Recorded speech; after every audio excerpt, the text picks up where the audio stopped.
Pablo, eu não quero. Faz mesmo assim.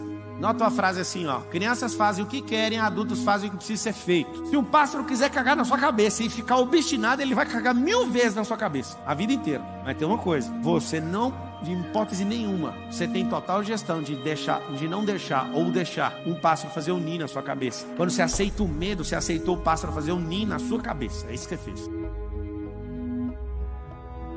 Tem 2 tipos de medo. Pablo, o que são esses medos nojentos? São coisas da sua cabeça. Aí você pensa, não, mas é só da minha cabeça? Se fosse só da sua, você não ia ter medo. É coisa da cabeça de outra pessoa. Só que você aceitou na sua cabeça e virou um problema de quem? Seu. O medo é uma semente. Eu vou passar as alegorias para vocês do jeito que eu li e do jeito que eu me libertei de tanta idiotice. Inclusive eu estava me libertando agora de uma coisa. Não vou falar o que era, mas eu estava na montanha nesse exato momento. Uma montanha bem alta, aqui perto, que é tudo cercado por montanhas. E eu estava fazendo uma coisa que eu achei que eu nunca ia fazer. Acabei de fazer. O que é o medo? O medo é um paralisante. Alguém esses dias perguntou para mim, mas me prova na Bíblia que o medo é atrativo. Aí eu provei. No final do livro de Jó está escrito, tudo aquilo que eu temia me sobreveio. Então eu vou te passar em vários códigos. O medo, ele atrai. Se é para ter medo de alguma coisa, force seu cérebro a ter medo de coisas absurdas. Por exemplo, tem medo de ter 2 helicópteros, tem medo de ter 1 bilhão na poupança. Eu exerço esse tipo de medo, de verdade. Fico falando isso, eu tenho medo do fulano explodir. É o que eu fico lá colocando nessa caixa. O que eu descobri? Não tem como ficar sem ter medo de alguma coisa. Isso é importante você saber, não tem como. Por que não tem? É um vício cerebral. Também descobri que não tem como viver uma vida sem vício. Isso é assustador.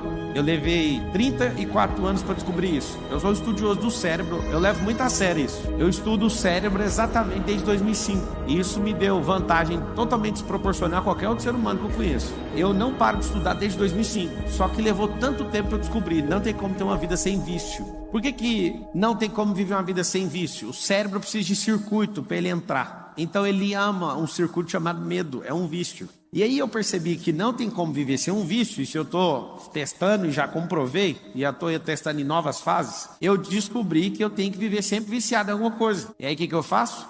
Eu faço uma lista de vícios que eu vou entrar, porque o cérebro, ele tem um problema. Isso é físico. Se alguma coisa está parada, ela tende a continuar que jeito? Parado? Se está em movimento, ela tende a continuar o quê? O medo, ele é paralisante. Então, ele é um vício. É um vício que não deixa você fazer nada. Então, você tem que ter um vício. Qual que é meu vício atual? Tem que assumir. É pilotagem. Estou investindo algumas centenas de milhares de reais, comprando carro de corrida, carreta, montando um time de piloto, fazendo doideira. Comprando simulador daqueles que até treme, faz tudo. Tudo. Investi o ó do Borogodó. Ainda é só o começo. Mas eu entendi uma coisa. Esse vício vai acabar tal data, eu já coloquei data. Por quê? Porque eu quero ir pro próximo vício. O que é um vício? Anota na frente assim, ó, vício é um circuito. Agora eu tenho uma pena, na verdade eu não tenho pena e nem dó de ninguém, mas é ruim pra você.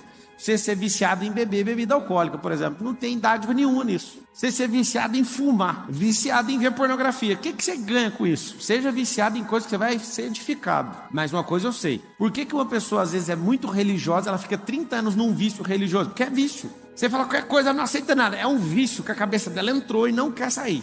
Então o que eu percebi? A gente não vive sem vício. Vício é igual a circuito. Você tira o lado pejorativo da palavra e instala uma coisa que é edificante. Você vai sempre escolher uma coisa nova para você colocar no lugar. Então, por que eu coloquei esse nome antimedo? Eu coloquei esse nome porque se você instalar um antídoto das coisas que você não quer pegar, você instala. Eu estava lendo um livro do Nassim Nicholas Taleb, Antifrágil. E aí nasceu desse livro. Só que eu fiz uma palestra primeiro. Não sabia que isso ia virar um livro, que eu ia ficar falando disso. Eu fiz a palestra, apertei delete e excluí a palestra. Falei, ninguém tem coragem de sair de casa para falar que tem medo. Quem que vai fazer isso?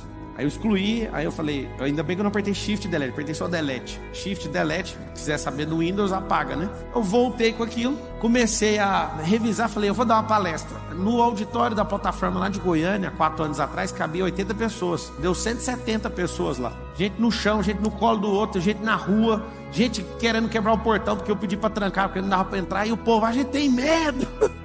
Medo de quê? De não entrar nesse cacete. E aí eu assustei. Aí eu fui na Itália dessa palestra, gente entrando pros buracos. Aí a Suíça. Aí todo lugar que eu ia, eu falei, mano, todo mundo no mundo tem medo, deixa eu estudar o medo. Aí comecei a estudar o medo, aí virou o livro. É o livro mais vendido até hoje. Pablo, e aí, o que você descobriu? Tem 2 medos, o emocional e o físico. O físico, Não adianta você querer controlar, você nunca vai controlar ele, a não ser que você tenha algum problema hormonal. É uma falta de algum químico que faz você não sentir medo no seu cognitivo, mas na sua alma é um problema seu, é da emoção. Para onde habita a emoção? Na alma, é metafísico. Então se alguém falar para você assim, ó, não compra avião não, que todo mundo que eu conheço caiu de avião. Aí você pega uma base lógica, quantas pessoas você conhece? Quantos caiu de avião? Quantos sei o quê? Aí você fica aquele medo. É um medo emocional. Então o medo, você vai notar a alegoria, o medo é uma semente. Medo é uma semente. Sementes precisam de terra. O que é terra? A terra é a única coisa na terra, na história da criação, se você joga uma semente, ela produz. Então semente não produz com vento, não produz com fogo, não produz em ouro, produz em terra. Quem que produz todas as coisas? Fala com a boca, igual a escolinha, fala assim, terra. Então tá bom, você veio da terra, volta pra terra, tudo que você planta, a terra devolve. Muitas vezes mais, inclusive. Então quando a pessoa planta uma semente do medo na sua terra, você anota, a terra é o cérebro. Quando a pessoa coloca essa semente no seu cérebro, acontece algo importantíssimo que você tem que saber. Você não vai colher uma semente, você vai colher 1000. Alguém lá da minha família falou pra mim que eu tinha que ser funcionário público. Aí eu falei, peraí, eu nunca peguei numa apostila, nunca escrevi nesses trem e tal. Papo, você é contra nós? Você tem que lembrar que quem é livre não é contra você fazer nada. Esse é um outro sintoma de quem não tem medo. Ele quer a liberdade. A liberdade custa caro. Você tem que entregar os medos, senão você não vai ser livre nunca. E aí o que aconteceu? Eu lembro de ter essa configuração, uma semente plantada e regada por muitos anos. Tem que ter um bom emprego, ganhar 5 mil. O seu ápice de vida ganhar 10 mil. 10 mil não dá para pagar nem a... Falar isso não. 10 mil não paga nem o tanque da lancha para dar uma volta. Não sei se vocês sabem, quando vocês tiverem uns barcos, 10 mil é para encher o tanque para você andar um dia mesmo, bem andado. Aí a pessoa quer viver uma vida para ganhar esse salário. Aí é o que ganha menos. Lembra que alguém que é livre nunca está importando se você ganha muito ou pouco. Isso é problema de quem? Seu. Só que essa semente, por muitos anos, você tem que ser estável, você nunca vai alcançar prosperidade. Por quê? Porque cada vez que alguém planta essa semente, um dia, uma semana, um mês, um ano, você colhe milhares. Aí você vira um grande armazém com bilhões de sementes e fica distribuindo para os outros ainda. Eu vejo gente na internet ensinando finanças. A primeira coisa que a pessoa ensina sobre finanças é reserva de emergência. A primeira coisa que você está ensinando para a pessoa é ser escassa. Eu acho bonito isso. Eu, Pablo Marçal, tem 16 anos que eu nunca pedi dinheiro emprestado para ninguém. Meu dinheiro nunca acabou no final do mês, nunca. E eu nunca mexi com o negócio de reserva. Meu negócio é pau na máquina. Eu sempre me coloco na pressão para produzir. Eu sempre compro um negócio. Agora não é assim mais, infelizmente, porque eu gostava de ser desafiado. Eu gostava de falar que ia comprar um negócio que não tinha um dinheiro, aí eu tinha que me foder para pagar. Eu sempre fui de jeito, agora acabou, parece a graça. Eu quero comprar um trem, é só apertar um botão. Mas a minha vida inteira, eu ia entrar no meu primeiro loteamento, não tinha um dinheiro. Eu falei, pô, meu nome, a Carol já tá doido. Eu falei, você já viu dar errado uma vez? Não. Aí eu tava instalando coisa na cabeça dela também. E eu olhava e falava, mas essa pode ser a primeira vez.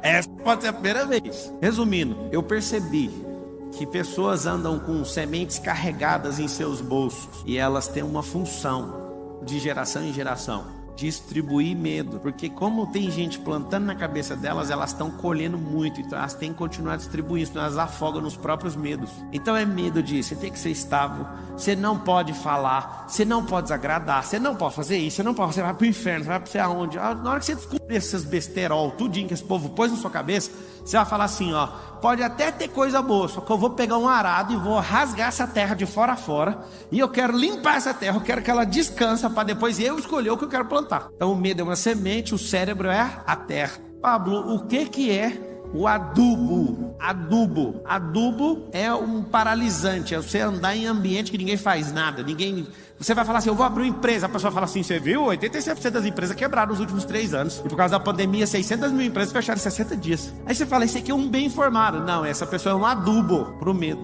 Então temos sementes disponíveis, as sementes são de graça. Temos mentes disponíveis, porque as pessoas não produzim. Eu estou conversando com as pessoas esses dias, não vou falar quem. Aí a pessoa só fica contando coisa de notícia para mim. Notícia.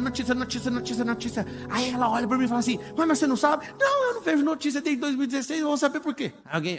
Só alguém aqui no auditório fala assim para mim, mas você é totalmente desinformado. Fala, só uma pessoa, por favor. Eu quero saber o que você ganhou com essa informação, a não ser mais medo, a não ser mais semente inútil para plantar para a sua produção não dar em nada. Gostou ou não? E alguém mandou mensagem pra mim: você podia desbloquear o Pablo, atacante do São Paulo, não sei o que, porque nós temos que ganhar não sei o que. Eu falei, cara, eu peguei o WhatsApp e falei: Pablo, vem em casa, vamos jogar videogame. Eu nem toquei nesse assunto de futebol, que eu tô nem aí. Eu chamei ele pra jogar videogame, ele me deu um videogame pra ele me dar uma surra, só pra você ver o que ele fez. Ele é muito bom no videogame. Vocês estão rindo de quê? Ele é muito bom no videogame, o que tem? Vocês são do mal, tá vendo? Vocês ficam ocupados demais com a cabeça de vocês. Ele é bom no videogame, eu só falei isso. Viu, Pablo? Vai chegar esse vídeo nele lá, tenho certeza. Não posso falar mais nada. É o seguinte, eu não fico preocupado, eu torço pro São Paulo desde 92, mas eu só torço, eu não dou nem um pingo da minha alma por eles. E nem vou dar. Não quero saber. Se algo que eu tô gastando energia não me dá retorno, alguém fala assim: mas eu torço pro meu time, é pra ter alegria, porque a sua vida é vazia. Aí é só isso. Eu morro por causa do time, eu sou roxo. Eu falo, amigo, você pode falar o que você quiser. Você é uma pessoa vazia, porque sua alegria depende de um time, depende de alguém, depende de não sei o quê, porque você não tem a verdadeira rocha, você não está fundado nela, que é Cristo, você não entende nada de eternidade, você não se conhece, é por isso que você se fode. Você é um medroso. O que acontece? Se tem a semente, tem um campo, tem um adubo, tem um agrotóxico. Como é que combate o medo? Anota o agrotóxico. Ação positiva de enfrentamento. Essa é a expressão que você vai lembrar depois de hoje. Ação positiva de enfrentamento. Pablo, eu não dou conta, eu não estou afim de fazer. Faça assim mesmo. Vai fazer. Pablo, eu não quero. Faz mesmo assim. Nota a frase assim, ó. Crianças fazem